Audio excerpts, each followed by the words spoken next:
मैं सभी बच्चों से ये कहना चाहता हूँ, कब तक छुपे रहोगे? जब तक तुम सामने नहीं आओगे तुम्हारा कुछ भी नहीं हो सकता। हम इस बारे में कल भी मिले थे, राहुल गांधी जी से भी मुलाकात की, कैप्टन चौधरी से भी मुलाकात की, पूरा टाइम दिया, उन्होंने आश्वासन दिया। उन्होंने भी एक बात यही कही है कि भाई अभी टाइम है, लेकिन ये तो दिखाई दे बच्चे तुम बता रहे हो 1.5 लाख भर्ती आर्मी के थे, 7,000 एयरफोर्स के थे, तो यहाँ पे तो कोई भी बंदा नहीं है। किसका क्या करना है बताओ? तुम गिने चुने मुट्ठी भर लड़के हो, इनका क्या इनसे क्या होगा? हम मुद्दा भी उठाएं, विपक्ष के सामने करेंगे, मान ले इस पर कुछ अमल भी करेंगे, तो बच्चे तो दिखाई देने चाहिए। उनको तो लेके आओ आप सामने, और आप हो कि छुपे बैठे हो। अकेले ये 20, 30, 50 बंदे क्या कर लेंगे? ऐसा नहीं होना। ठंडी सबको लगती है, हम कोई पागल थोड़ी ना है कि इतनी दूर से बैठ के आके यहाँ से टिके हुए हैं। कितना टाइम हो गया, ना जाना, खाना पीना जो भी है, कोई बात की भी चिंता है नहीं, यहाँ सब कुछ मिलता है। लेकिन घर छुपे रहने से कुछ नहीं होगा।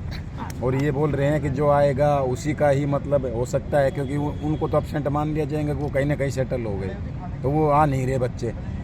तो अगर जो भी है अपना जो भी प्रूफ है लेके, और जितने से ज़्यादा संख्या में आओ और दिखाओ। हम उसी पीड़ा से आज भी गुजर रहे हैं। हमारे घर वालों को आज भी हमसे उम्मीद है कि भाई होगा कुछ। जब मैं एक बाप होके अपने बेटे की तबीयत, मेरे बेटे की थोड़ी तबीयत ख़राब हो गई, उसको भेजा है वापस, और मैं उसकी जगह हाजिरी दे रहा हूँ, तो तुम्हें क्या दिक्कत आने में? कोई खा नहीं रहा। तुम्हारे भी माता पिता हैं, उनको भी आना चाहिए। अब सोचो, इतने बच्चे हैं, इतनों के साथ इतने पेरेंट्स, इतने रिश्तेदार सब आएंगे, तो कितना इफेक्ट पड़ेगा?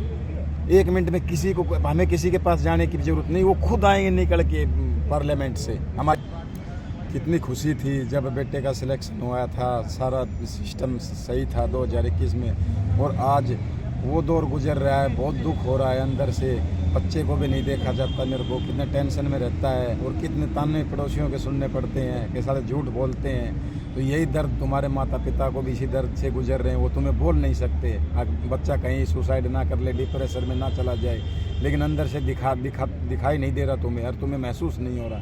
कितना छाती चौड़ी हुई थी उस टाइम पे, और अब क्या माहौल है, वो कैसे घुट के जी रहे हैं, उनको भी टेंशन का सामना करना पड़ रहा है। तो कुछ नहीं होगा, सामने आओ, आके अपने हालात का सामना करो। आज ये नौकरी छीनने, कल को कह देंगे तुम्हारे घर वाले को भी छीन के ले जा रहे हैं, तो भी छुपे रहोगे क्या तुम?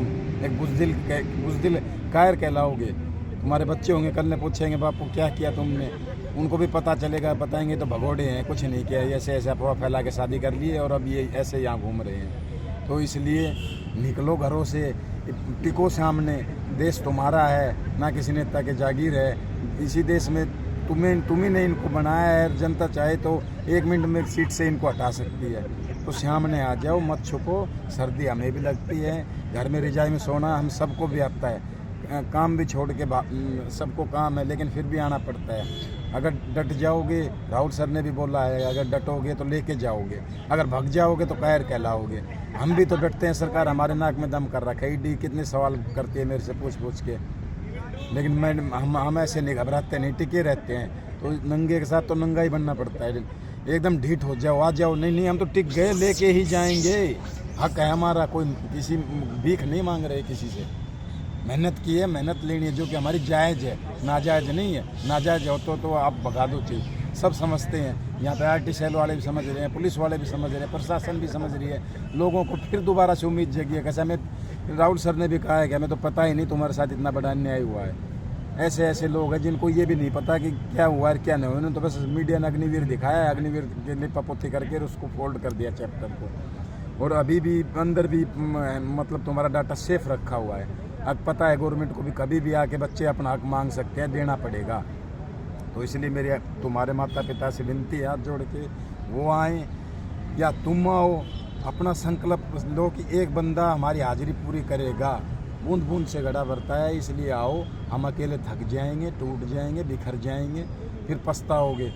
और अब इलेक्शन आने वाले हैं, 2024 नज़दीक है, 2 महीने का टाइम है। थोड़ी मेहनत कर लो, अपनी वर्दी लेके नौकरी भी मिलेगी, छोकरी भी मिलेगी, सम्मान भी मिलेगा तुम्हारे माँ बाप को।